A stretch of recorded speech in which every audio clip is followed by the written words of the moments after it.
All right, here we go. We're going to try to do this whole thing here. This is our first video. This example problem, we'll practice writing and drawing two vectors, combining those vectors to get a resultant vector. I'm guessing if you go full screen in this video, it's probably, I think the resolution is not very good, so I'm going to work on how to make the resolution better. We are going to do the best we can with that, though. So bear with me. This is what we got for now. There's going to be 4 examples that I'm going to post, all separate videos, 4 or 5. If I like it a lot, I'm going to do more of these. In this problem, we are starting with a baseball player. B. Ken Griffey Jr. is going to hit a baseball due west with a speed of 50 meters per second. So we're going to have to draw that vector, and then the ball encounters a wind that is blowing north at 15 meters per second. So a vector going west and a vector going north. Let's just start by drawing in those two vectors with proportionate length. That's the key there. So let's say that is going to be the baseball. I'll call it B for baseball. That's the baseball vector, and we'll call that has length. That actually is length. The magnitude of the beam is 50 meters per second. And then the other vector is, let's see if I can draw that. Not great. Let's go. The other vector is pointing due north, so straight up at 15 meters per second. So I don't know, that's about a third of it, maybe about right there. And that's going to be the vector for the wind. And the magnitude of the wind is 15 meters per second. All right, so what we need to do here is write both vectors in component form. We're doing that because when they are in component form, adding them together is extremely easy. So let's start with the baseball vector. So we are component form using this notation. This is a nice example problem to start with because the component form is extremely easy. If we were to, let's see here, I'm going to dot in with a lighter color. I'm going to dot in roughly an x and a y axis. Oops. An x and a y axis. The thing here is that these vectors are obviously lying on the positive y-axis and the negative x-axis. So the components for this baseball vector, is going straight left, so it's not going up or down at all. So the y component is 0. And it's going left 50. Its magnitude is 50. That's the length of that arrow. So if it's going left 50, its components are negative 50 and 0, again, because it's not going up or down at all.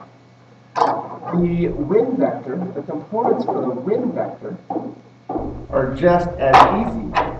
It's going straight up, it's pointing straight up. That means the horizontal component of the vector is 0, and it's traveling straight up a distance of 15. There are your two component forms.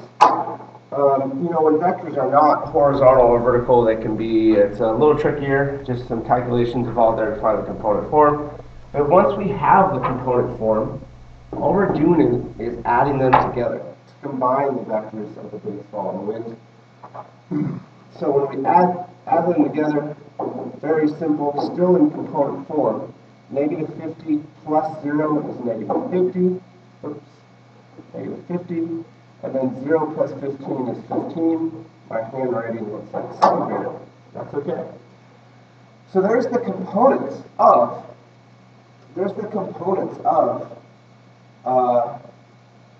the combination of those two vectors. Now let's talk about that real quick. Another way to see that would be to, let's see here, if I could take this vector, really if I just add that vector to this is the baseball vector, add the tail of the baseball vector to the head of the wind vector, and it's easy to see what the resultant vector is. It's that diagonal vector right there, and that's the vector that we just found the components of. That is B plus W. So that's going to be the actual path of the baseball. So Ken Griffey Jr. on this diagram hits it straight left. The wind is traveling straight up. And so the actual base path of the baseball travels in this direction. All right.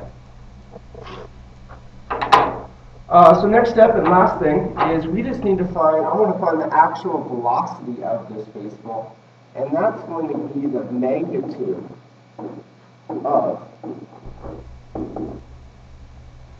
this final vector. And the magnitude is just the Pythagorean theorem. So if this side is 15 and this side of the triangle is 50, I'm just trying to find the length of the hypotenuse, and I've already started it. It is, let's see here. Oh.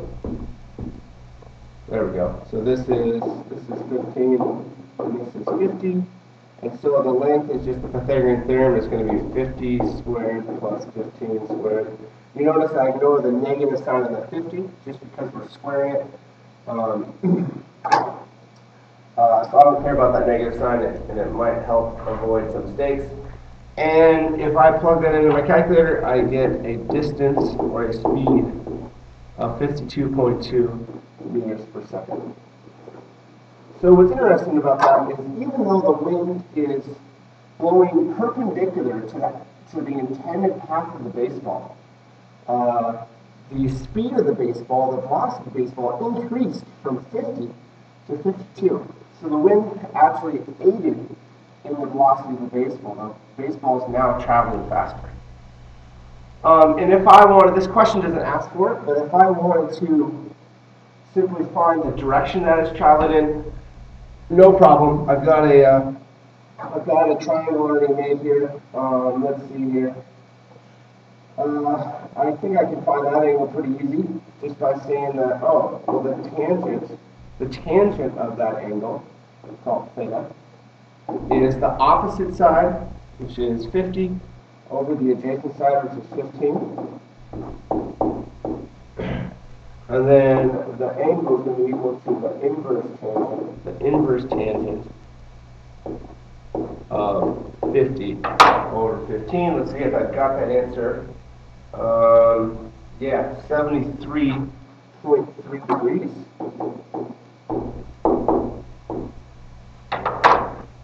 That's really good. So this angle is 73.3 degrees. If I want to actually calculate the direction of the baseball, I want it counterclockwise from the x-axis. So I actually want to know what that angle is, which is going to be that right angle, 90 degrees, plus the 73.3 degrees that we just found, 163.3 degrees, that's ugly, 163.3 degrees is the direction of the baseball. I like that angle because it tells me that it's in the second quadrant, that it's traveling in the northwest direction. We've got our velocity and our angle. Hope that helps. I'm going to do a couple more problems. The next one's going to be a little more involved with more calculations required to calculate the vector components.